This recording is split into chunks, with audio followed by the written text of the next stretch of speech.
Hello friends, అందరికీ జై శ్రీరామ్ జై శ్రీ గణేష్. ఫ్రెండ్స్, ఈ రోజు డేట్ వచ్చేసరికి June 3 అనమాట. మనం ఈ రోజు సడ్లపల్లి వినాయకుని షెడ్ దగ్గరికి అయితే వచ్చినాము. ఇక్కడ మీరు చూస్తున్నారు కదా, ఈ వినాయకుడు వచ్చేసరికి మనకి మోడల్ నంబర్ 18 అనమాట.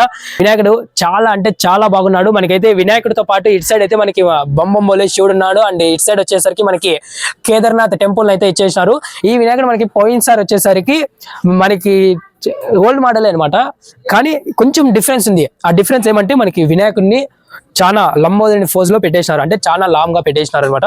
అండ్ ఇట్ సైడ్ మనకి చూడొచ్చు, రైట్ సైడ్ మనకి నంది వాహనం కూడా ఉంది. ఈ వినాయకుడు వచ్చేసి మనకి దాదాపు ఒక 5 to 5.5 feet వరకు వస్తాడు.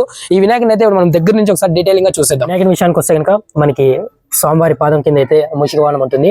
అండ్ ఇట్ సైడ్ నేను నంది వాహనం అన్నాను కదా, నంది వాహనం యొక్క హెడ్ అయితే ఇదనమాట. చూడండి, ఈ హెడ్ కూడా మనకైతే ఆభరణాలన్నీ పెట్టిన విధంగా అయితే పెట్టినారు. చాలా అంటే చాలా బాగుంది నంది వాహనం యొక్క తల కూడా.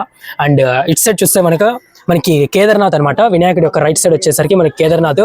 ఇక్కడ కేదార్నాథ్ లో మనకి ఓం, అలాగే ఓం కింద వచ్చేసరికి జై శ్రీ కేదార్నాథ్ అని అయితే రాసేసారు.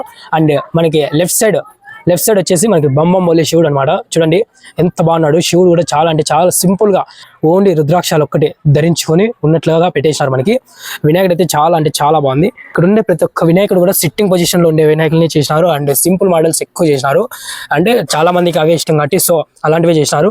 అండ్ ఇక్కడ బుకింగ్స్ విషయానికి వస్తే కనుక ఈ మంత్ 20th నుంచి స్టార్ట్ అని చెప్పినారు. అప్పుడైతే 20th తర్వాత ఒక లాంగ్ వీడియోతో అయితే మీ ముందుకు వస్తాం. అంతవరకు బాయ్ ఫ్రెండ్స్.